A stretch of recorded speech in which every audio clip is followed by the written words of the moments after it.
ላሊበላ ጻድቅ ቅዱስ ላሊበላ ጻድቅ አስሩ መቅደስ ለአምላክ ማደሪያ ያነጽክ አስሩ መቅደስ ለአምላክ ማደሪያ ያነጽክ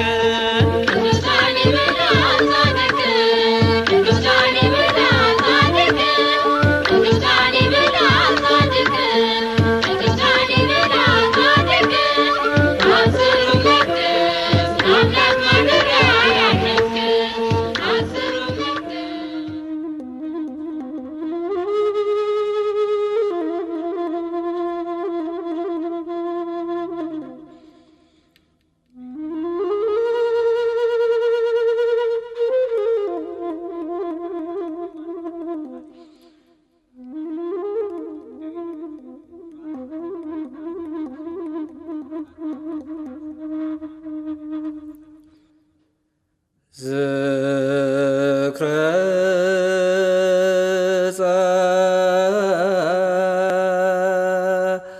ጻድቅ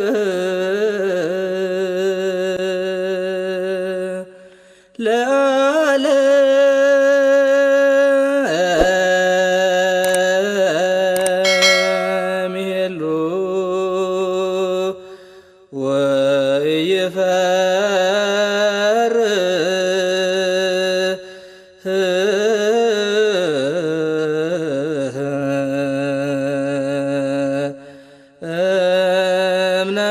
ነገር እኮ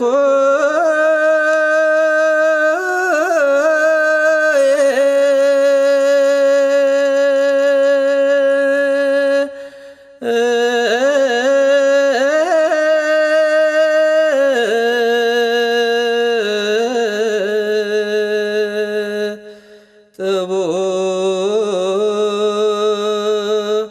ልቡ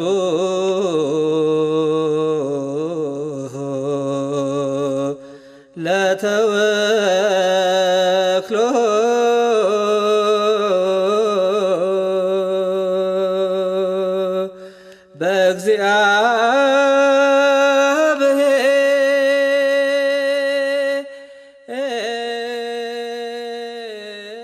በስመ አብ ወወልድ ወመንፈስ ቅዱስ አሐዱ አምላክ አሜን።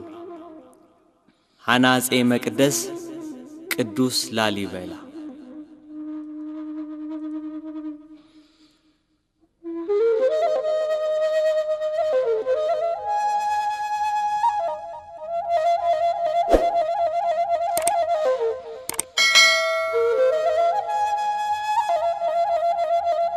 በኢትዮጵያ የክርስትና ሃይማኖት ሲነሳ ከሃይማኖቱ ጋር የኢትዮጵያውያን የማንነት ታሪክ አብሮ ይነገራል።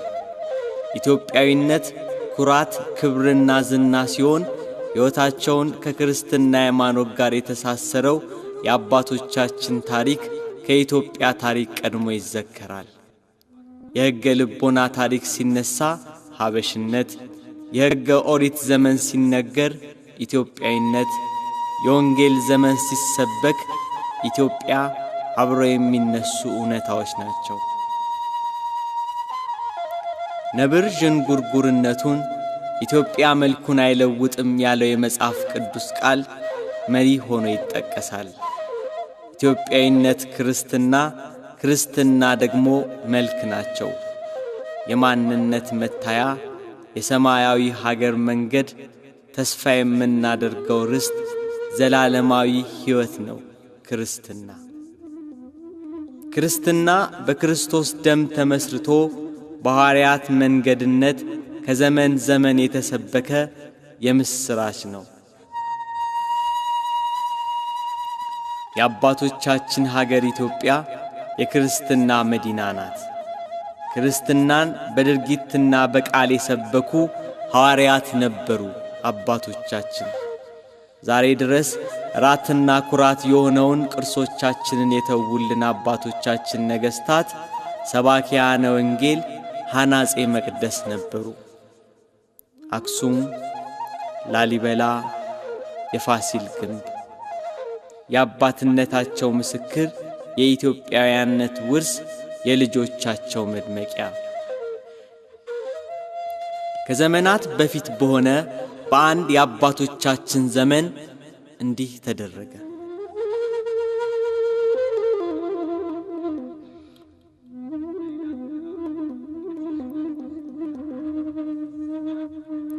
የኢትዮጵያ ቤተ መንግሥት ከአክሱም ወደ ላስታ ተዛወረ።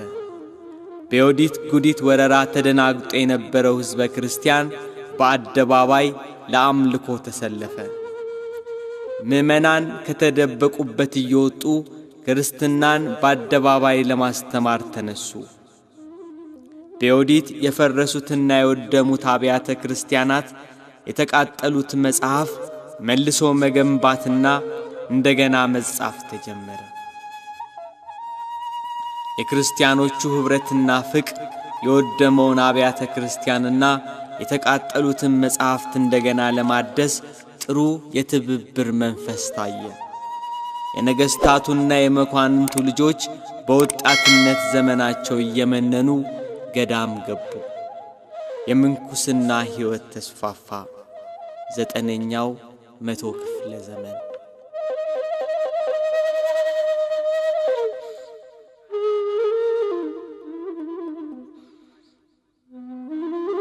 በዚህ ዘመን ንጉሥ ግርማ ስዩም ኢትዮጵያን በንጉሥነት ይገዛ ነበር።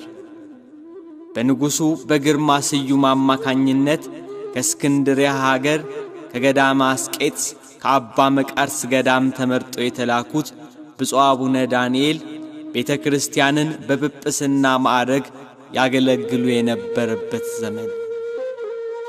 አቡነ ዳንኤል የፈረሰውን አብያተ ክርስቲያናት በማሰራት ያዘነውንና የተከዘውን ምዕመን በማጽናናት በማረጋጋት ሐዋርያዊ ተልኳቸውን ይፈጽሙበት የነበረበት ወቅት። ከንጉሥ ግርማ ስዩም ረፍት በኋላ ልጁ ይምርሃነ ክርስቶስ በኢትዮጵያ ነገሰ። ንጉሥ ይምርሃነ ክርስቶስ ሲያርፍ ልጅ ስላልነበረው የወንድሙ የጃን ስዩም ልጅ ንጉሥ ሐርቤ ነገሰ። ንጉሥ ሐርቤ በስመ መንግሥቱ ገብረ ማርያም ይባላል። ፈረንጆቹ ሲኖዳ ወይንም ሸኖዳ ይሉታል። በሌላ አጠራሩ ቀሲስ ወንጉሥ ይባላል። ቅስናን ከንጉሥነት ጋር አስተባብሮ የያዘ ይህ ኢትዮጵያዊ ንጉሥ ብዙ ብሔራዊና ሃይማኖታዊ ሥራዎችን የሠራ ታላቅ ኢትዮጵያዊ ንጉሥ ነበር። በዚያ በጨለማ ዘመን ኢትዮጵያ በራሷ መሬት ላይ የራሷን ልጆች በጳጳስነት እንድትሾም ለመጀመሪያ ጊዜ ራስን የመቻል ሐሳብ ያፈለቀ ብቸኛ ንጉሥ ነው ንጉሥ ሐርቤ።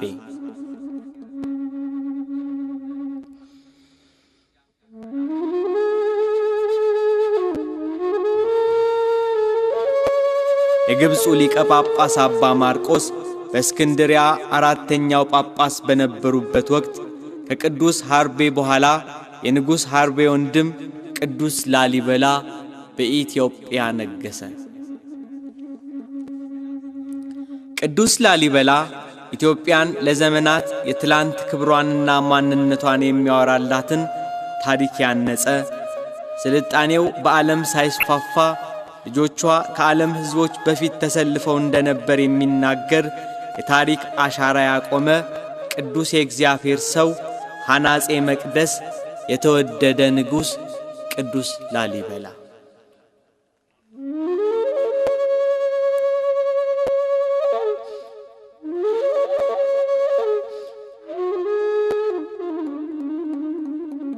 የቅዱስ ላሊበላ ሀገር የዛግዌ ሥርወ መንግሥት መቀመጫ ላስታ ላሊበላ ወይንም ደብረ ሮሃ ከዛሬ ውበቷ የተሻለ ውበት ነበራት ትላንትና።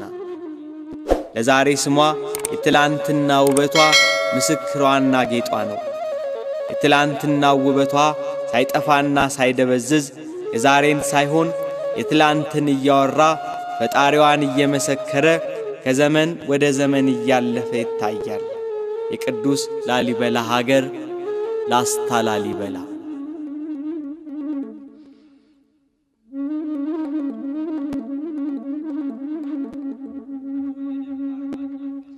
የቅዱስ ላሊበላ የንጉሥነቱ ስም ገብረ መስቀል ይባላል። ከመወለድ አስቀድሞ በማኅፀን ሳለ የሚመርጥ ጌታ እግዚአብሔር የመረጠው ቅዱስ ነበር፣ ንጉሡ ቅዱስ ላሊበላ። ነቢዩ ኤርምያስን ገና ሳትወለድ በእናትህ ማኅፀን አወቅሁ እንዳለው ቅዱስ ላሊበላም ከመወለዱ አስቀድሞ ለእናቱ የምትወልደው ልጅ የተመረጠ ገናናነቱ በሰማይና በምድር የተነገረለት ቅዱስ እንደሆነ አስቀድሞ የእግዚአብሔር መልአክ ቅዱስ ሚካኤል ነግሯታል። የንጉሥ ላሊበላ አባት አጼ ዛን ስዩም ነው። እናቱ ከትግሬ ባላባት ከንጉሡ ረዳዬ ወገን ናት። ኬረወርና ትባላለች። በ1100 ዓመተ ምህረት ታኅሳስ 29 ቀን በላስታ አውራጃ በቡግና ወረዳ በደብረ ሮሃ መንደር የኢትዮጵያዊነት ኩራት የአባቶች አባት ደም ግባቱ የተወደደ ቁመቱ ያማረ የትንቢት ልጅ ቅዱስ ላሊበላ ተወለደ።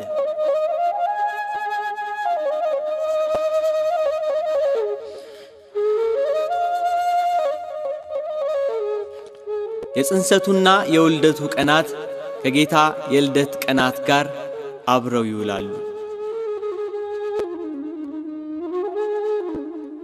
ንጉሡ ቅዱስ ላሊበላ በተወለደ ወቅት መላእክት በነጫጭ ንቦች ተመስለው ከሰውነቱ ላይ ከበቡት።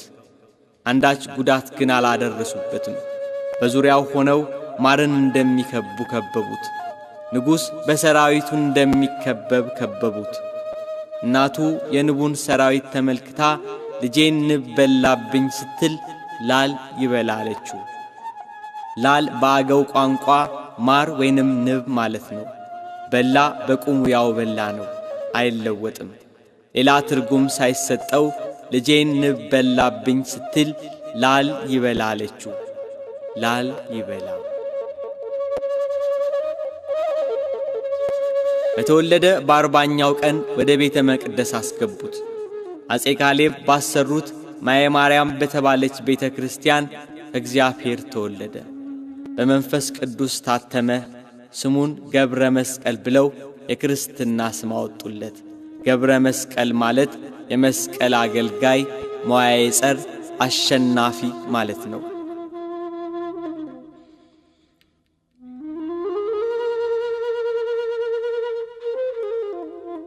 ቅዱስ ላሊበላ በ6 ዓመቱ በቤተ መንግሥት እየተማረ ኖረ። በጥበብና በቁመት በሞገስ አደገ። ከፊደል እስከ ዳዊት አጠናቀቀ። ዕድሜው እየገፋ ሲሄድ ጎጃም ዘልቆ በአገው ምድር ስመ ሥላሴ ከሚባለው ደብር የሐዲስና የብሉይ መጻሕፍትን በአባቶች እግር ስር ተቀምጦ ተማረ። ቅዱስ ላሊበላ መልአኩ ቅዱስ ገብርኤል እየመራው እስከ 7ቱ ሰማያት ተወስዷል። ቅዱስ ጳውሎስ አንድ ሰው ነበረ እስከ 3ኛው ሰማይ ድረስ ተነጠቀ እንዳለ ቅዱስ ላሊበላንም እግዚአብሔር አምላክ ሰማየ ሰማያት አወጣው።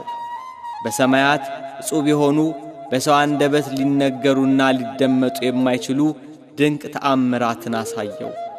ሙሴን በሲና ተራራ ያለመታየት በድምፅ ብቻ ያናገረ ጌታ እግዚአብሔር ከድንግል ማርያም በለበሰው ሥጋ በግልጽ እየደጋገመ ንጉሡን ቅዱስ ላሊበላን አነጋገረው። እንደ ዳዊት ልጅ እንደ ሶሎሞን ጥበብን ለገሰው። በላስታ ስለሚሠራው ድንቅ ቤተ መቅደስ ነገረው። እንደ ሙሴና እንደ ጠቢቡ ሰሎሞን ቤተ መቅደሴን ታንጻለህ፣ ያንተ ግን ያለምንም ጭቃና እንጨት ከአንድ ጠፍጣፋ ድንጋይ 10 የተወደዱ ቤተ መቅደሶችን እንድታንጽልኝ አዝዣለሁ። በዚያ በምትሠራልኝ ቤት ሥጋዬና ደሜ የሚፈተትበት፣ የምመሰገንበት፣ የምቀደስበት ይሆናል። መላእክት ዕለት ዕለት ይራዱሃል፣ ካንተ አይለዩም ብሎ አዘዘው። ለሙሴ የደብተራ ኦሪትን ሥርዓትና የመውጫና የመግቢያውን ብዛት ርዝመትና ስፋት እንደነገረው ለቅዱስ ላሊበላም የሕንፃውን አሰራር ገለጸለት። ኃይልና ጥበብ ለብሶ በእግዚአብሔር ተባርኮ ወደ ምድር ተመለሰ። መላእክት በዙሪያው እየረዱት ለቤተ መቅደሱን ነፃ ዝግጅት ጀመረ። ማንም በማይገኝበት ወደ በረሃ ሸሸ። የሰው ድምፅ ከማይሰማበት፣ አውሬ ከሰለጠነበት፣ አጋንንት ከሚበዙበት ገብቶ ጠዋት ማታ ሌት ቀን በጾምና በጸሎት በሱባኤ ደጅ ጠና። ቀይ ባሕርን አቋርጦ ኢየሩሳሌም ድረስ ተጓዘ።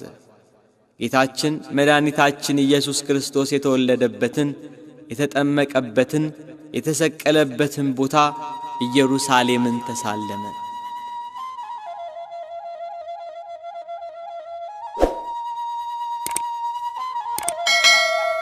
ከጥቂት ዓመታት በኋላ ቅዱስ ላሊበላ ወደ ላስታ ተመለሰ። ወንድሙ ንጉሥ ሐርቤ የቅዱስ ላሊበላን መምጣት ሲሰማ ታላቅ አቀባበል አደረገለት። ከእርሱ ቀጥሎ የሚነግሰው ላሊበላ መሆኑን ተረድቶ በነጋታው ንጉሥ ሐርቤ ነገሥታቱንና ሹማምንቱን የኢትዮጵያን ሕዝብ ሁሉ እንዲሰበሰቡ አዋጅ አስነገረ። ንጉሥ ሐርቤ ከመንበሩ ላይ ወርዶ ላሊበላን ከመንበረ መንግሥቱ አስቀመጠው። ሥርዓተ ንግሥና ተካሄደ። ቅዱስ ላሊበላ ነገሰ። አዋጅ ተነገረ። እነሆ ላሊበላ ነገሰ፣ ንጉሥነቱን አውቃችሁ ተገዙለት፣ ለመንግሥቱ የሚገባውን ሁሉ አድርጉ የሚል አዋጅ ተነገረ። በ1150 ዓመተ ምህረት በተወለደ በ50 ዓመቱ ቅዱስ ላሊበላ በኢትዮጵያ ላይ ነገሰ።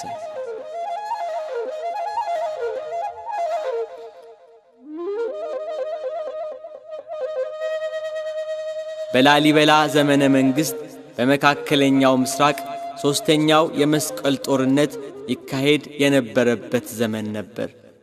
በወቅቱ ቅዱስ ላሊበላ ከምጽዋ እስከ አክሱም፣ ከአክሱም እስከ በሸሎ፣ ከበሸሎ እስከ አባይ፣ ከአባይ ወንዝ እስከ መቅደላ ያስተዳድር ነበር። ለእያንዳንዳቸው ቦታ በትክክል የሚመሩ ደጃዝማችና ፊታውራሪ እንደየማዕረጉ ይሾምላቸው ነበር።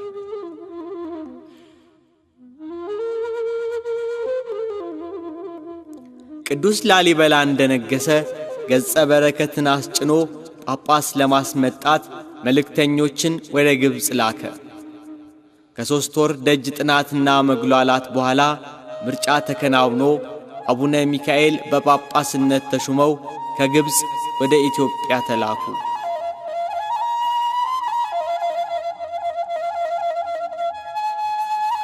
ላስታ ደብረ ሮሃ ሊደርሱ ጥቂት ሲቀራቸው ከዚህ ቀደም ጳጳስ ሲመጣ እንደሚደረገው ሁሉ የንጉሡ የጭን በቅሎ በወርቅ መረሻትና በወርቅ መጣብር በሐር ግላስ ተሸልማ ለጳጳሱ ቀረበች።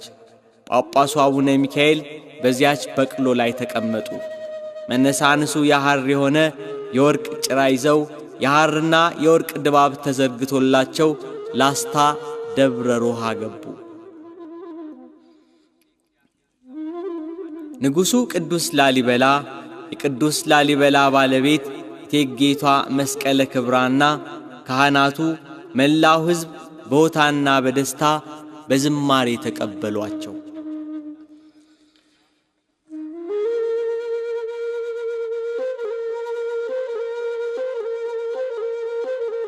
ንጉሡ ቅዱስ ላሊበላ በንጉሥነቱ ዘመን ከአንድ ቋጥኝ ድንጋይ ያነጻቸው አብያተ ክርስቲያናት ዛሬ ለኢትዮጵያውያን ኩራት፣ የትላንት የማንነት አሻራ ነጸብራቅ፣ የስልጣኔ ማስረጃዎች ናቸው።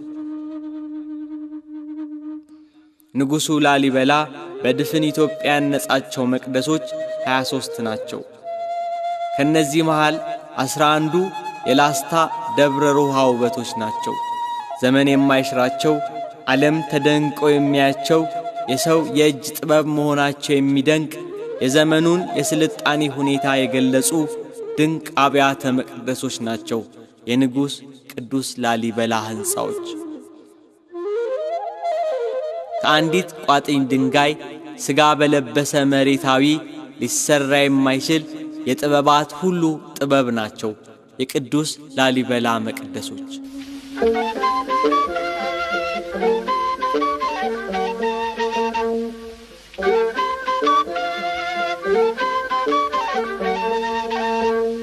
ቅዱስ ላሊበላ ጻድቅ ቅዱስ ላሊበላ ጻድቅ ቅዱስ ላሊበላ ጻድቅ ቅዱስ ላሊበላ ጻድቅ አስሩ መቅደስ ለአምላክ ማደሪያ ያነጽክ አስሩ መቅደስ ለአምላክ ማደሪያ ያነጽክ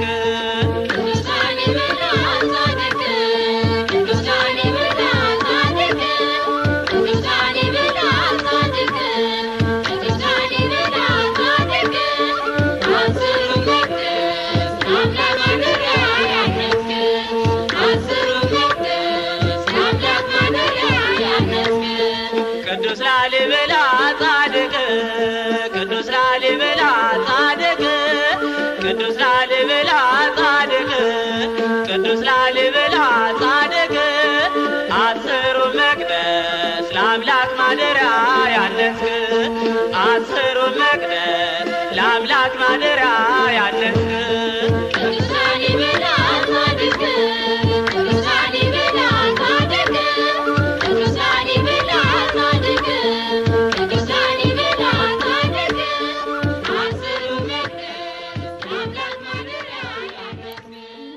ቅዱስ ላሊበላ እኒያን የተወደዱ መቅደሶችን ለማነጽ ሲነሳ እርሱ መሪ ሆኖ ተዘጋጅቶ ሕንፃዎችን የሚፈለፍልበት ብረታ ብረት፣ የፈለፈሉትን ጥርብ ድንጋይ መዛቂያ መሮ፣ መቆፈሪያ፣ መጥረጊያ አሰናዳ።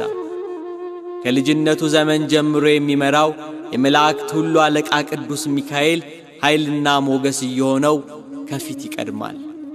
በመሮ እየቦረቦረ በብረታ ብረት እየቆፈረ ዛሬ ድረስ የሚደንቁ ውበታቸው ከዘመን ዘመን የማይከስሙ ድንቅ ቤተ መቅደስን አነጸ።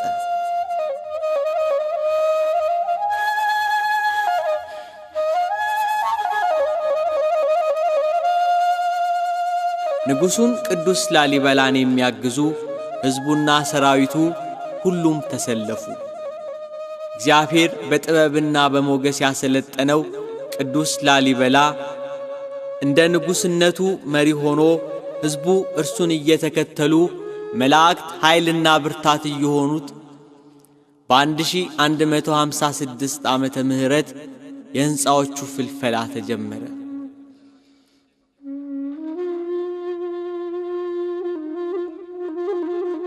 አስቀድሞ ቤተ ማርያምን በማነጽ ጀመረ። ድንግል ማርያምን የሥራዎቹ ጅማሬ ያደረገው ቅዱስ ላሊበላ ከአንድ ቋጥኝ የመጀመሪያውን ቤተ መቅደስ ሠራ። ቤተ መቅደሷ ባለ ፎቅ ናት። ፎቁ 7 ክፍል አለው። የሰባቱ ሰማያት ምሳሌ ጽራርያም፣ መንበረ መንግሥት፣ ሰማይ ውድድ፣ ኢየሩሳሌም ሰማያዊት፣ ኢዮር፣ ራማና ኤረር።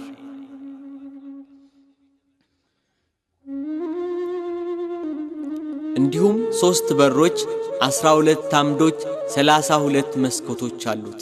ሕንፃው በሥላሴ ምሳሌነት ከላይ ወደ ታች ለየት ባለ ቅርጽ በ3 የተከፈለ ሲሆን በመካከሉ ላይ የጌታን ስነ ስቅለት የሚያስታውስ የመስቀል ቅርጽ ተቀርጿል። ትንሽ ዝቅ ብሎ ከጌታ ጋር የተሰቀሉ ዳርክስና ጥጦስን ለመዘከር 2 የመስቀል ቅርጾች ይታያሉ። 3ቱ ደጃፎች እያንዳንዳቸው 2 አምዶች አሏቸው። 3ቱ ደጃፎች የሥላሴ፣ የ3ቱ ደጃፎች 2 አምድ በድምሩ 6 የ6ቱ ቃላተ ወንጌል ምሳሌ፣ የሚተረጎም ሕንፃ፣ የሚነበብ መጽሐፍት ናቸው የቅዱስ ላሊበላ ሥራዎች።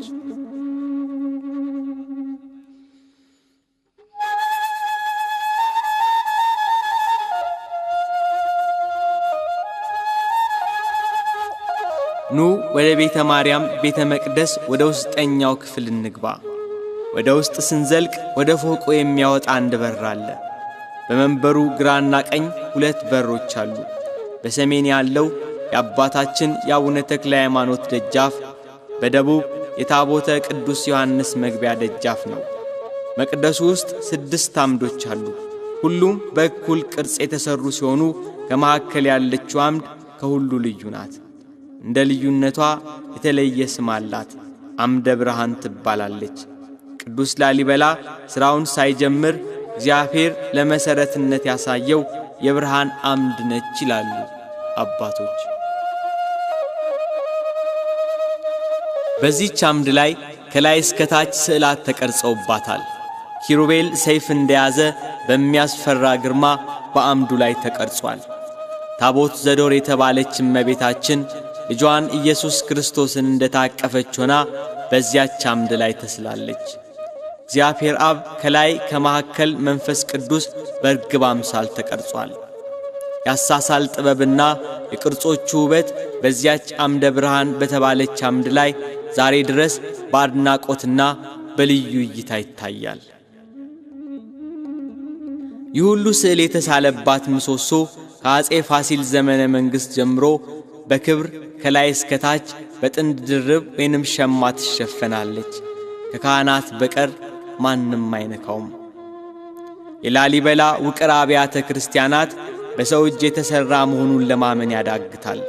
የጥበብ ባለቤት እግዚአብሔር ለጠቢቡ ሰሎሞን የሰጠውን ሀብተ ጥበብ ለቅዱስ ላሊበላም ሰጥቶታል።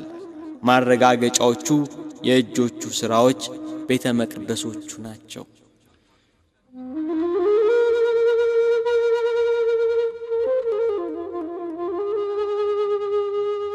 ከመቅደሱ ወጣ ብሎ በምዕራብ በኩል ከቅኔ ማህሌቱ በላይ ታላላቅ መስኮቶች አሉ። በመስኮቶቹ መካከል ባለው ቦታ ቅዱስ ላሊበላ ይጸልይበት የነበረው ስፍራ ይታያል። ይህ ቦታ ከፍታ ቦታ ስላለው አሁን የደውል ቤት ሆኖ ይገኛል። በቤተ ማርያም በቤተ መቅደሱ ዙሪያ ከሕንፃዎቹ ውበት እኩል የሚታየው የቅዱሳን ስዕላት ዛሬ ድረስ ያለ መደብዘዝ ውበታቸው እንዳለ በግርማ ሞገስ ይታያሉ። ዙሪያውን በተለያዩ የቅዱሳን ስዕላት አጊጧል። በግራና በቀኝ ኮከብ የመሰለ የንጉሥ ሶሎሞን ማኅተም፣ የንጉሥ ዳዊትና ዙሪያውን ክብ የሆነና በውስጡ የመስቀል ቅርጽ ያለበት የአፄ ላሊበላ ማኅተም ከሕንፃው ጋር አብረው ተፈልፍለው ይታያሉ። በቤተ ማርያም ቅጥር ግቢ ውስጥ ከአንድ ጉድጓዳ ስፍራ ላይ የእመቤታችን ጸበል ይገኛል። ኃይለ አጋንንትን አድክሞ ድውያነ ሥጋን ይፈውሳል። የ24ቱ ካህናተ ሰማይ የ40ቱ እንስሳ ሄሮድስ ጌታን ሊገለው በፈለገ ጊዜ እመቤታችን ወደ ግብፅ ያደረገችው ስደት የጽድቅና ኩነኔን ምሳሌ የሚያሳይ የአንድ ቀይና ጥቁር በሬ ውጊያ፣ የቅዱስ ጴጥሮስ የመጸጸትና የዶሮን ጩኸት የሚያሳይ የተለያዩ ስዕላት ይገኛሉ። ደማቅ ውበታቸውና ያሳሳላቸው ጥበብ የትርጓሜያቸው አንድምታ የቅዱስ ላሊበላን ሥራ የሚታይ ብቻ ሳይሆን የሚነበብም ያደርጋቸዋል። ዘመንን ተሻግሮ የዘመንተኞቹን ጥበብ ይተርካል። ማንም ዛሬ ያለንበትን አስታውሶ የትላንት የ800 ዓመት ሥራ ነው ብሎ ማለት ይከብደዋል። እግዚአብሔር ፈቃድ የታየበት እግዚአብሔር ለመረጣቸው ቅዱሳኑ ጥበብን የገለጸበት የተቀደሰ ስፍራ የትላንት የአባቶቻችን እምነትና ብቃት አሻራ የክርስትና ሕይወታቸው ነጸብራቅ ነው ላሊበላ።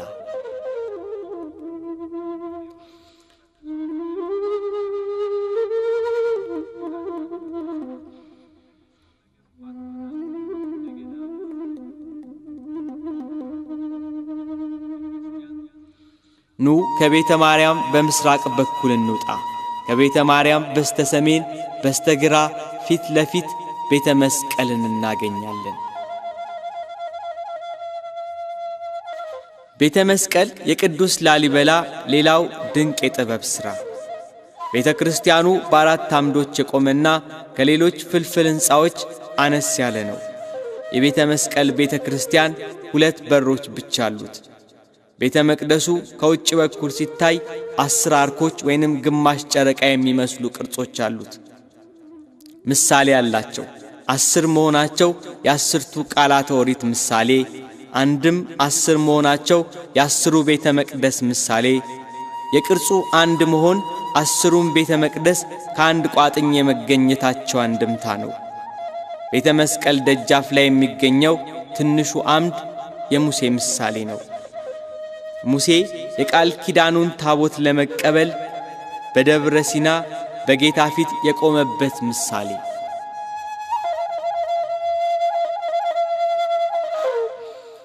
በዚህ ቤተ ክርስቲያን ቅዱስ ላሊበላ ከኢየሩሳሌም ያመጣው ታቦተ መስቀል የሚገኝ ሲሆን ታሪካዊ የሆኑ ተአምረ ማርያምና ተአምረ ኢየሱስ እንዲሁም ሌሎች የብራና መጻሕፍት ይገኛሉ። ቤተ ማርያምና ቤተ መስቀል በአንድ ግቢ ውስጥ ይገኛሉ። ይህ ግቢ ከቤተ መድኃኔ ዓለም ቀጥሎ በስፋት ሁለተኛው ነው። ከቤተ ማርያም በስተደቡብ በምዕራብ በሚያስወጣው መሿለኪያ ደግሞ ቤተ ደናግል ቤተ ክርስቲያን ይገኛል። ይህችን ቤተ ደናግል ብሎ ያነጻት ቤተ መቅደስ የ36ቱ ቅዱሳነ አንስት መታሰቢያ ናት። ከቤተ መቅደሱና ከቤተ መቅደሱ ውጭ 4 አምዶች ይገኛሉ። የአራቱ ወንጌላውያን ምሳሌ። ቤተ ደናግል ወደ ቤተ ማርያም አንገቱን እንዳዘነበለ ሰው ወጣ ያለ ሆኖ ዘውድ ይመስላል። ዘውድ የመሰለበት ምክንያት እግዚአብሔር ለደናግላኑ የሚሰጣቸውን የንጽሕና አክሊል ለማመልከት ነው። በቤተ ደናግል ከውጭ አንድ አምድ ለብቻው አለ። ይኸውም የደናግል መመኪያ የሆነች የእመቤታችን የቅድስት ድንግል ማርያም ምሳሌ ነው። በዚህ ቤተ መቅደስ የ36ቱ ደናግላን ጽላት አለ። በእነዚህ ፍልፍል ሕንፃዎች መሿለኪያዎችና የግቢ መለያ ጥርቦች ውስጥ መነኮሳት መገበሪያ የሚፈጩባቸው ክፍሎችና የቁም መፍጮዎች ይገኙባቸዋል።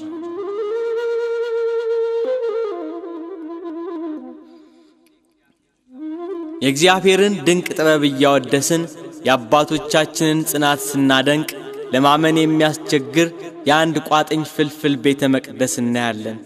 ጥበበኛውና መሐንዲሱ ማንነቱ ጎልተው የታዩበት የሚያኮራ የአባቶቻችን ግብር የተንጸባረቀበት ቅዱስ ቤተ መድኃኔ ዓለም።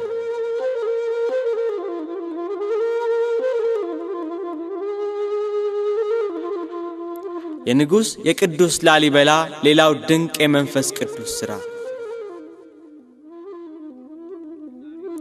የቤተ መድኃኔ ዓለም ቤተ ክርስቲያን የቅዱስ ላሊበላ ሕንፃዎች በግዙፍነቱ ከሁሉም ይበልጣል። በሌላ አጠራሩ ቤተ አብይ ይባላል። ትልቅ ማለት ነው። ከቤተ መቅደሱ ውጭ ያሉት አምዶች 34 ሲሆኑ በውስጥ ያሉ አምዶች 38 ናቸው። የእነዚህ ድምር 72 ይሆናል። የ72ቱ አርደት ምሳሌ አድርጎ ሰርቷቸዋል። ውስጡ ከፍ ያለ ነው። 31 ሜትር ያህል ከፍ ይላል። ዙሪያውን በአምዶች አጊጧል። ከመቅደሱ ጀርባ ግድግዳ ላይ በጌታ ስቅለት ጊዜ ከሰማይ የረገፉትን ከዋክብት ለማሰብ የጨረቃና የከዋክብት ስዕላት ይታያል። ይህ ቤተ መቅደስ ሰፊ በመሆኑ በአብርሃም ድንኳን ተመስሏል። ለምን ቢሉ የአበ ብዙሃን አባት ክርስቲያኖች ተስተናግደውበታልና። አንድም በስፋቱ ከሰባቱ ሰማያት በአንዱ ተመስሏል። ሰማይ ውድር ይባላል።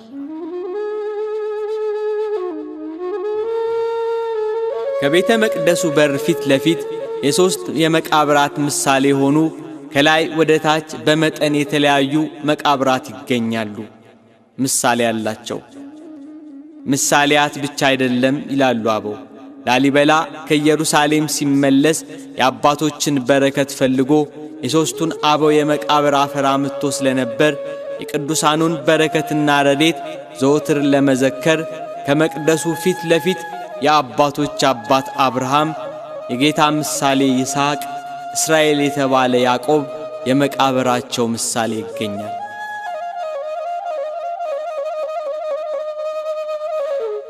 በስተምዕራብ በትልቁ በር ፊት ለፊት ከቅኔ ማህሌቱ በስተጀርባ ከሚገኘው አንድ አምድ አፍራይገባ መስቀል የተገኘበት የተፈለፈለ ዋሻ አለ። አፍራይገባ መስቀል ቅዱስ ላሊበላ እነዚህን የተወደዱ ውቅር አብያተ ክርስቲያናት ሲያንጽ በውስጡ ያገኘው ታላቅ መስቀል ነው። ይህ መስቀል ከላይ ክብ ሆኖ አናቱ ላይ ትንሽ መስቀል ያለውና ከቀኝና ከግራ 6 ሆነው በ12ቱ ሐዋርያት ቁጥር የተሰሩ ፈርጦች አሉት። ከ12ቱ ፈርጦች ወረድ ብሎ በሙሴ በትር ምሳሌ እንዲሁም ከዚህ ወረድ ብሎ የጌታን የሾህ አክሊል የሚያመለክቱ በግማሽ ክብ የተቀረጹበት መስቀል ነው። አፍሮ አይገባ መልኩ ይሄ ነው ለማለት ይቸግራል። ወርቅ ነው፣ ብር ነው፣ ናስ ነው ለማለት ያዳግታል። የሚለዋወጥ ቀለም አለው። በሁለት እጅ ለመያዝ ይከብዳል። አፍሮ አይገባ የተባለበት ምክንያት ብረት አንጋቹ በስቶ ሕዝቡ እየተጣላ ያስቸግር ስለነበረ ለመዳኘትና ለማስታረቅ መስቀሉ ይወጣል። ሽማግሌ ሆኖ ያስታርቃል። በዚህ ምክንያት ይህን የቅዱስ ላሊበላን መስቀል አፍሮ አይገባ ተሰኘ። አንድም መስቀሉ በሽተኞችን ከደዌ ሥጋና ከደዌ ነፍስ ያድን ስለነበረ ያለ ፈውስ ስለማይመለስ አፍሮ አይገባ ተሰኘ።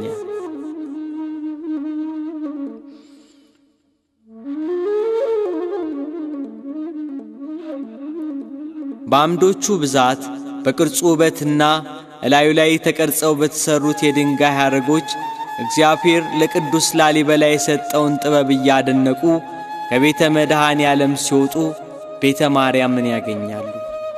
ከቤተ ማርያም በስተግራና በስተቀኝ ቤተ መስቀልና ቤተ ደናግላን ይገኛሉ። ከዚያ ደረጃውን እየወረዱ ቅዱስ ላሊበላ በድንቅ ጥበቡ ያዘጋጀውን መንገድ ይዘው ሲጓዙ በስተቀኝ ሌላ ጠባብ መንገድ ያገኛሉ። የዚህ መንገድ መጨረሻ ደብረ ሲና ጎልጎታ ያደርሳል።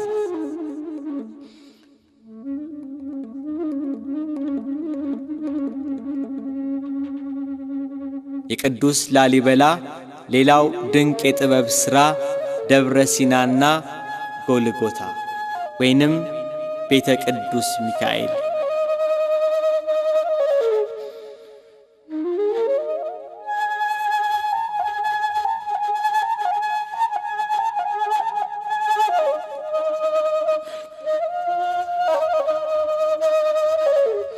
ቅዱስ ላሊበላ ኢየሩሳሌም ደርሶ ከተመለሰ በኋላ እግዚአብሔር በሰጠው ድንቅ ጥበብ በላስታ ላይ ዳግማዊቷ ኢየሩሳሌም መገንባት ነበር። እያንዳንዷ የቋጥኝ ፍልፍልና የግድግዳዎቹ ስዕላት በድንጋዮቹ ላይ በድንቅ ቅርጽ ተቀርጸው የተጠበበባቸው ቅርጻ ቅርጽ የመስኮቶቹና የበሮቹ ብሎም የአምዶቹ ምሳሌያት ሁሉም መጽሐፍ ቅዱስን ሳይከፍቱ የሚያነቡት የሚተረጉሙት የሰማይ ጥበቦች ናቸው።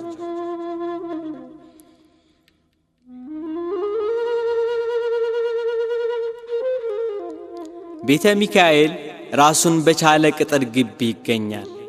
መጠሪያው ቤተ ሚካኤል ይሁን እንጂ ምሳሌው የቤተ ጎልጎታና የቤተ ደብረ ሲና ነው። በመጀመሪያው ክፍል ከፍ ካለ ቦታ የቅዱስ ላሊበላ ነፍስ የወጣበት የጸሎት ቤት ይገኛል። በቤተ ሚካኤል የተለያዩ መቅደሶች ይገኛሉ። የቅዱስ ሚካኤል፣ የቅዱስ ላሊበላ፣ የቅድስት ሥላሴ፣ የኪዳነ ምሕረት መቅደስ ይገኛል። እኒህን ታቦት በአንድነት ጎልጎታ ተብለው ተሰይመዋል። እኒህ መቅደሶች ውስጥ ለውስጥ የተገናኙ ሲሆን ከጎልጎታ መቅደስ ጀርባ የቅዱስ ላሊበላ መቃብር ይገኛል።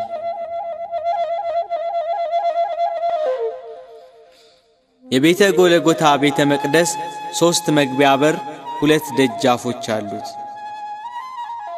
ከውጭ ከቤተ መቅደሱ ከመግባታችን በፊት በደቡብ ወደ ቤተ ማርያም አቅጣጫ በመስቀል ቅርጽ ያጌጡ ልዩ ልዩ የሆኑ 6 መስኮቶች ይገኛሉ። ወደ ሥላሴ መግቢያ ባለ ቀስተ ደመና አንድ ደጃፍ አለ። እዚሁ ደጃፍ ላይ አንዲት መስቀል አለች። ግራ ቀኝ አንዳንድ መስኮቶች አሉ። በቀኝ የታቦተ ሚካኤል፣ በግራ የታቦተ ላሊበላ መቀመጫ መናብራት አሉ።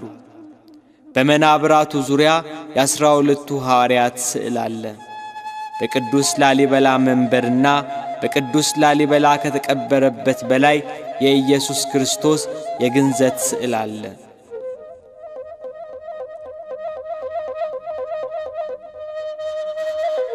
የደብረ ሲና ሕንፃ ቤተ መቅደስ ጣሪያው በተለያዩ የመስቀል ቅርጾች ያጌጠ ነው። በዚህ መቅደስ ንጉሡ ራሱ ቅዱስ ላሊበላ ሲጸልይበት የነበረ አንድ መስቀልና አንድ መቋሚያ አለ። ከግንዘተ ኢየሱስ በላይ ናዝሬትና ገሊላ አሉ። ጌታ ከናዝሬት ወደ ገሊላ ከገሊላ ወደ ናዝሬት እየተመላለሰ ማደጉንና ማስተማሩን ለማጠየቅ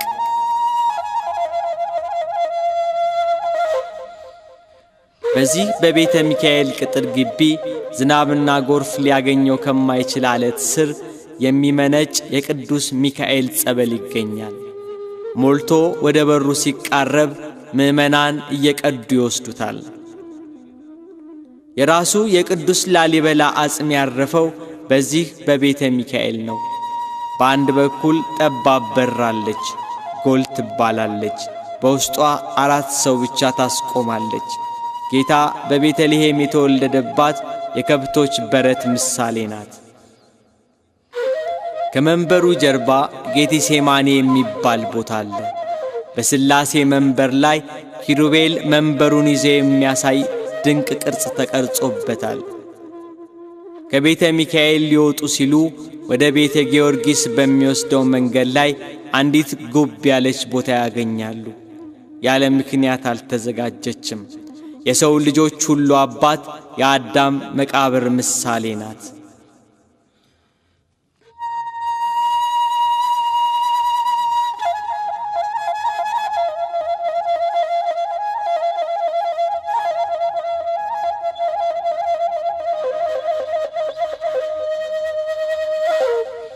ኑ ቤተ ገብርኤል እንሂድ።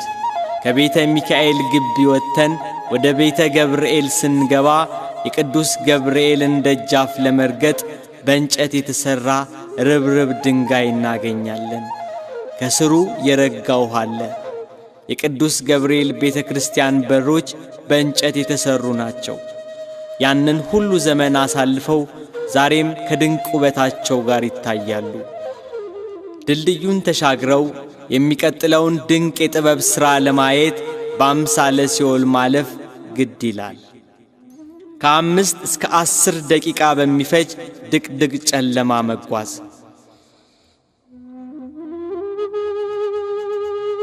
ውስጥ ለውስጥ የተቦረቦረ ዋሻ ነው። ውስጡ አንዳችም ብርሃን የለውም። እግር የት እንደሚያርፍ አይታወቅም። እጅ የት ምን እንደሚይዝ አይገምትም። ከአንድ ሰው በላይ ስለማያስኬድ በተራና በሰልፍ የሲኦልን የመከራ ጨለማ እያሰቡ እግዚአብሔር ከሲኦል መከራ እንዲያድነን እየተማጸኑ ወደሚቀጥለው የዋሻ መግቢያ ይጓዛሉ።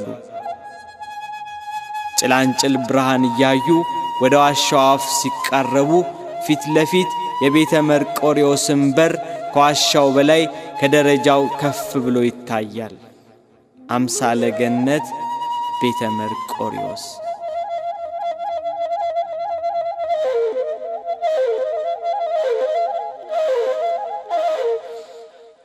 እግዚአብሔር ጥበቡን የገለጸለት የንጉሥ ቅዱስ ላሊበላ ሌላው ውቅር ቤተ ክርስቲያን።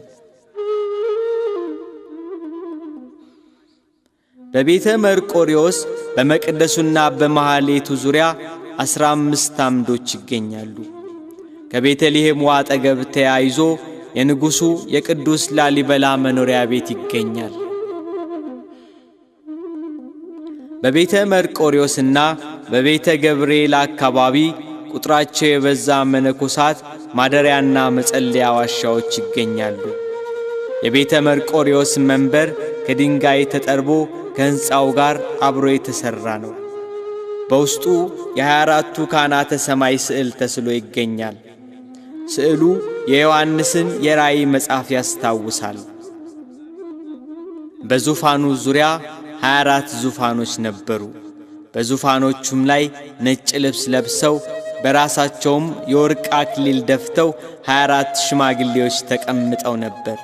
ብሎ ቅዱስ ዮሐንስ በራእዩ እንዳየው የቤተ መርቆሬዎስ ጠቅላላ አምዶች 24 ናቸው።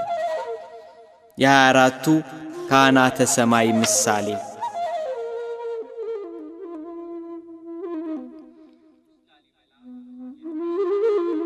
ዛሬ ግን የቤተ መርቆሬዎስ የመቅደሱ ስዕላት ደብዝዘዋል።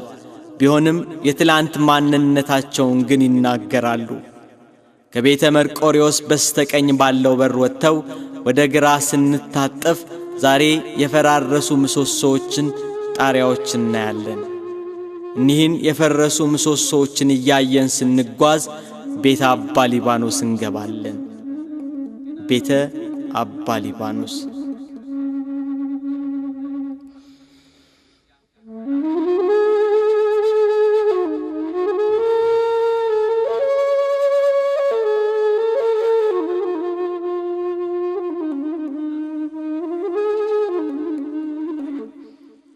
እንደ ሌሎች ውቅር ቤተ ክርስቲያናት ራሱን ችሎ የቆመ አይደለም።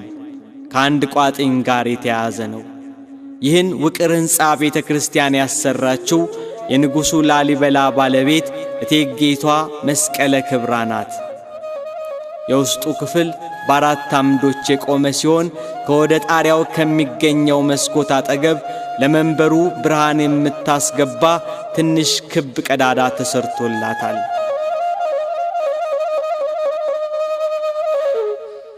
ጻድቁ አባ ሊባኖስ ከሮም የመጡ ጻድቅ ናቸው። አባ ሊባኖስ በደብረ ሮሃ 40 ዓመት ሲጸልዩ ቆይተዋል። ከ40 ዓመት በኋላ ደብረ ሊባኖስ ሄደው ገድመው ከቆዩ በኋላ ለአባታችን ለአቡነ ተክለ ሃይማኖት አስረክበው ዕረፍታቸውን በዚሁ በደብረ ሮሃ ያደረጉ ጻድቅ አባት ናቸው። ከቤተ ሊባኖስ ቀጥሎ ወደ ግራ በመታጠፍ በሚገኙት መሿለኪያዎች ደረጃዎቹን ሲወጡ ቤተ አማኑኤል ይገባሉ።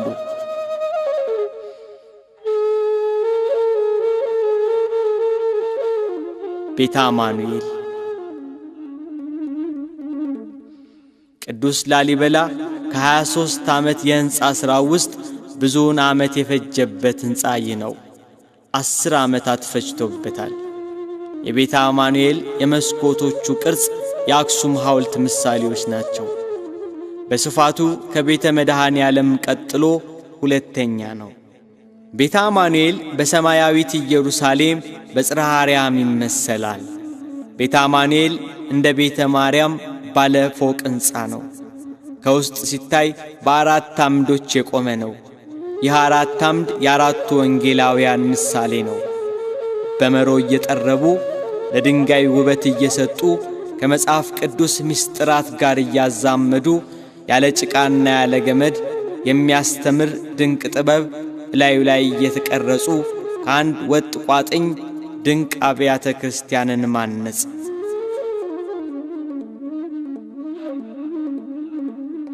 በቅርብ ርቀት ስብስብ ብለው ከታነጹት ከነዚህ ብርቅ ውቅር አብያተ ክርስቲያናት ትንሽ ራቅ ብሎ የሚገኝ ሌላ ቤተ መቅደስ ይገኛል።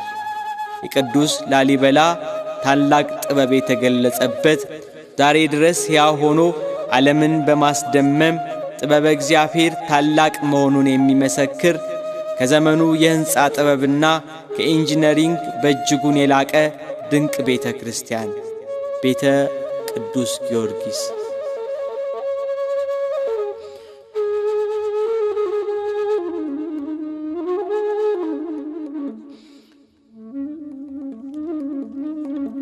የቅዱስ ላሊበላ የመጨረሻው የሕንፃ ሥራ ነው። በላስታ ደብረ ሮሃ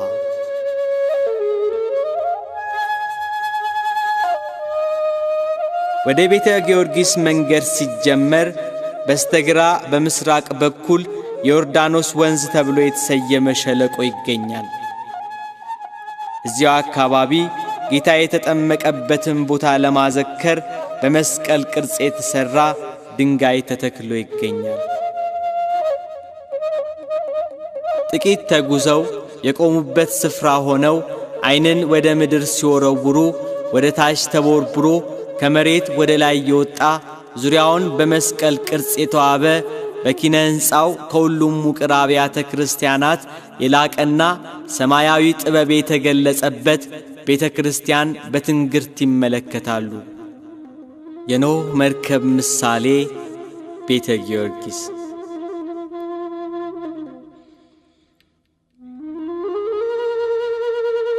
ከላይ የታየውን ውበት ወርዶ ከታች ሆኖ ለማየት እናም ቀርቦ እግዚአብሔር ለቅዱሳኑ የገለጸላቸውን የጥበብ ምስጢር አይቶ በእጅ ዳሶ ለማረጋገጥ በዋናው የዋሻ መግቢያ ማለፍ ያስፈልጋል።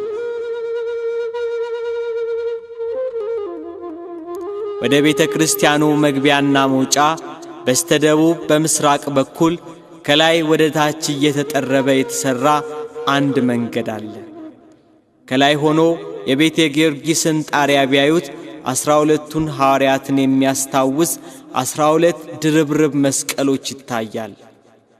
በ11ዱም ውቅር አብያተ ክርስቲያናት አንዳችም ነገር ያለ ምክንያትና ያለ ምሳሌ አልተቀመጠም። እያንዳንዱ የሕንፃው ቅርጽና ልኬት መንፈሳዊና መጽሐፍ ቅዱሳዊ ትርጓሜ ይሰጣል። ከጣሪያው ጀምሮ እስከ መሠረቱ ድረስ ቤተ ክርስቲያኑ ከላይ ወደ ታች የተቀረጸ የመስቀል ንድፍ ነው። የማይከፈቱ ነገር ግን የመስኮት ቅርጽ ያላቸው ዙሪያቸውን የሐረግ ቅርጽ የተቀረጸባቸው እላያቸው ላይ ልዩ የጥበብ ውበት የሚታይባቸው መስኮቶች በዙሪያው ይገኛሉ። ይህ በኖህ መርከብ የተመሰለው ቤተ ጊዮርጊስ ኖህ የላካት ርግብና የምስራቹን ቄጤማ አምጥታ ያሳየችበት መስኮትን ለማዘከር አንድ የመስኮት ምሳሌ ይገኝበታል። 12ቱ የላይኞቹ መስኮቶች ክፍት ናቸው። የታችኞቹ ውሃ እንዳያስገቡ የተደፈኑ ናቸው፣ ልክ እንደ ኖህ መርከብ።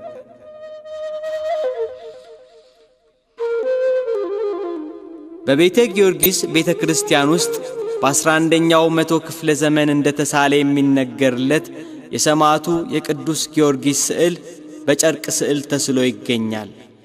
ዛሬ ከዕድሜ ብዛት ደብዝዟል። በቤተ ክርስቲያኑ ዙሪያ በአንድ በኩል ከወይራ እንጨት የተሠራ ትልቅ ሳጥን ይገኛል። ቅዱስ ላሊበላ ይህን ድንቅ ውቅር አብያተ ክርስቲያናት እየሠራ ሲመሽ የመስሪያ መሣሪያዎችን በዚህ ሳጥን ያስቀምጣቸው ነበር።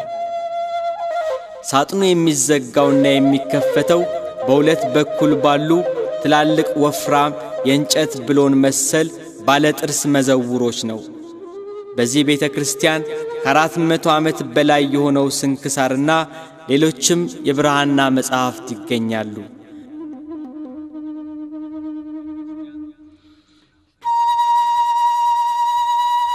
በቤተ ጊዮርጊስ ዙሪያ ካለው ጥርብ የግቢ ዓለት ላይ በተፈለፈሉት ዋሻዎች ውስጥ የግብር ማድቀቂያ ቤት ይገኛል። ከደጀ ሰላሙ በስተግራ በኩል የቅዱሳን አጽም ይገኛል። ከዛሬ 600 ዓመት በፊት በዚህ ቦታ ያረፉት አጽሞች አካላቸው ሳይፈርስ ስጋቸው ሳይሸት ወደ አፈርነት ሳይለወጡ እንደተገነዙ በተቦረቦረው ዋሻ ውስጥ ለቦታው በተሰጠው ቃል ኪዳን መሠረት እንዳሉ ሳይለወጡ ይታያሉ። እኒህ ቅዱሳን በኢየሩሳሌም በዮርዳኖስ ጸበል ከተጠመቁ በኋላ ግብፅን ዞረው እዚህ ላስታ ደብረ ሮሃ ሲደርሱ የቅዱስ ላሊበላን ጥበብና የቦታውን ቅዱስና ተመልክተው ሞተ ረፍታቸውን ከዚህ እንዲሆንላቸው የለመኑ ጻድቃን ናቸው። ከላይ ወደ ታች የተቦረቦረው ይህ ድንቅ ጥበብ ከላይ ከጣሪያ የሚፈስ ውሃ እንዴት እንደሚወርድ ቀድሞውኑ ተዘጋጅቶለታል። የወቅቱ የዘመኑን ቴክኖሎጂ ሁኔታና የሰውን ግንዛቤ ልኬት የሚገምት ማንም ሰው እኒህን የቅዱስ ላሊበላ ሕንፃዎችን የሰው የእጅ ጥበብ ናቸው ብሎ ያስብ ይሆናል። እግዚአብሔር ጥበቡን የገለጸለት መላእክቱን ለተራዳይነት በዙሪያ ያሰለፈለት ከነገሥታቱ የተመረጠው ቅዱስ የእግዚአብሔር ሰው ቅዱስ ላሊበላ ግን እኒህን የተወደዱ ውቅር አብያተ ክርስቲያናት አነጸ። ታይተው አይጠገቡም። ተመልካቹን የሚያፈዙ እንዴት ሊሆን ቻለ የሚል ትንግርት የሚጭሩ የጥበብ ፈጠራዎች በየግድግዳውና በየጣሪያው ላይ ይታያሉ። አንድ ነገር ማለት ብቻ ይቻላል። የእግዚአብሔር ጥበብ በላስታ ደብረ ሮሃ በቅዱስ ላሊበላ ሥራ ዛሬ ድረስ ይታያል። ቅዱስ ላሊበላ ጻድቅ፣ ቅዱስ ላሊበላ ጻድቅ፣ ቅዱስ ላሊበላ ጻድቅ፣ ቅዱስ ላሊበላ ጻድቅ።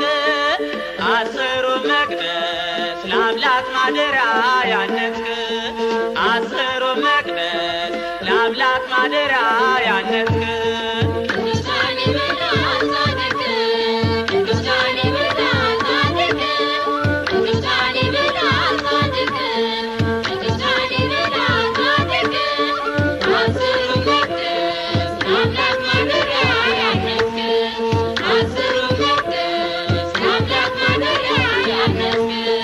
ቅዱስ ላሊበላ ጻድቅ፣ ቅዱስ ላሊበላ ጻድቅ፣ ቅዱስ ላሊበላ ጻድቅ፣ ቅዱስ ላሊበላ ጻድቅ።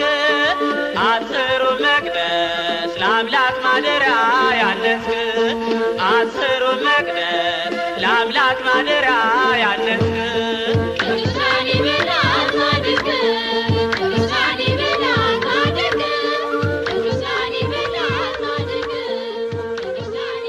23 ዓመት የፈጁት ከአንድ ቋጥኝ የተሰሩት የ11ዱ ውቅር አብያተ ክርስቲያናት ሥራ በ1189 ዓመተ ምህረት ንጉሥ ላሊበላ በተወለደ በ89 ዓመቱ በነገሰ በ32 ዓመቱ ተጠናቀቀ።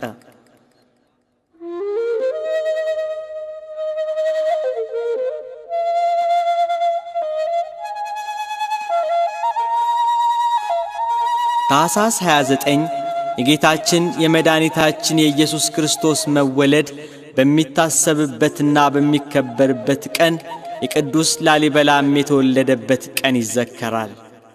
በይበልጥ በላስታ ላሊበላ የታኅሳስ 29 መታሰቢያ ከካህናቱ ሰማያዊ ዝማሬ ጋር የቅዱስ ላሊበላ ሥራዎች በምሽት ጨረቃ ከከዋክብት በልጠው ይደምቃሉ።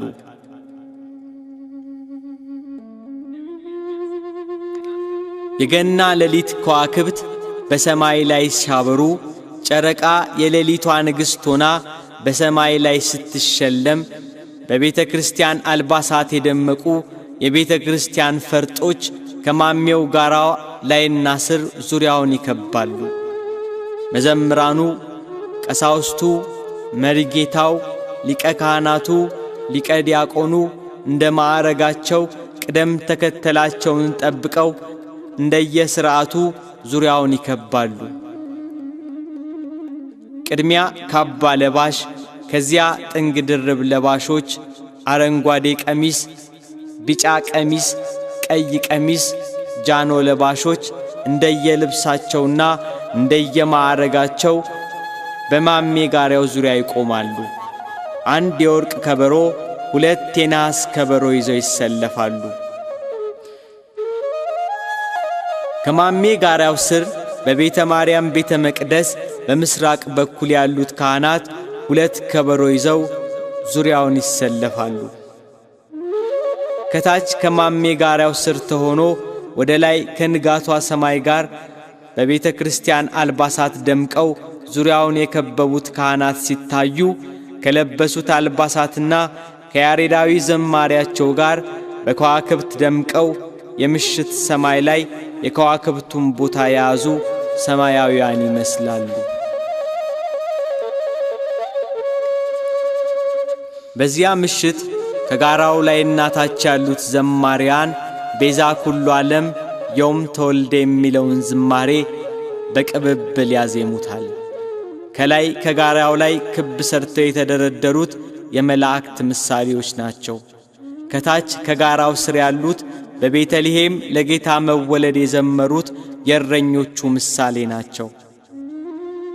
ሰውና መላእክት በኢየሩሳሌም በቤተልሔም ዮም ተወልደ ብለው እንደዘመሩ ልብን በሚመስጥ መንፈሳዊ ጣዕመ ዜማ በዚያ ቅዱስ ቦታ በልደት በዓል ምሽት በኢትዮጵያዊቷ ቤተልሔም በላስታ ላሊበላ በከብቶች በረት መላእክትና እረኞች በደስታ እንደዘመሩባት ዳግማዊቷ ቤተልሔም ላሊበላ በዝማሬ ትነግሳለች። ምእመናን የጧፍ መብራት ይዘው ነጭ ልብስ ለብሰው በጭብጨባና በእልልታ ያመሰግናሉ። በምስጢር የከበረችው የቅዱስ ላሊበላ ሀገር ላስታ ላሊበላ በዝማሬ ትከብራለች። ንጋትን ተከትሎ የሚመጣ የወፎች ዝማሬ ከካህናቱ የልደት ዝማሬ ጋር እስኪደባለቅ እስከ ንጋት ድረስ ይዜማል። ከላይ ያሉት እየመሩ ከታች ያሉት እየተቀባበሉ ሕዝቡ በሆታና በእልልታ በጭብጨባና በሽብሸባ እየተሳተፈ ላሊበላ በሰማያዊ ሥርዓት ትከብራለች። ምስጋና ይሁን ለአብ ለወልድ ለመንፈስ ቅዱስ ዛሬም ዘወትርም ለዘለዓለሙ አሜን። የአባታችን የቅዱስ ላሊበላ በረከትና ረድኤት ይድረሰን። ቅዱስ ላሊበላ ጻድቅ ቅዱስ ላሊበላ ጻድቅ ቅዱስ ላሊበላ ጻድቅ አስሩ መቅደስ ለአምላክ ማደሪያ ያነጽክ አስሩ መቅደስ ለአምላክ ማደሪያ ያነጽክ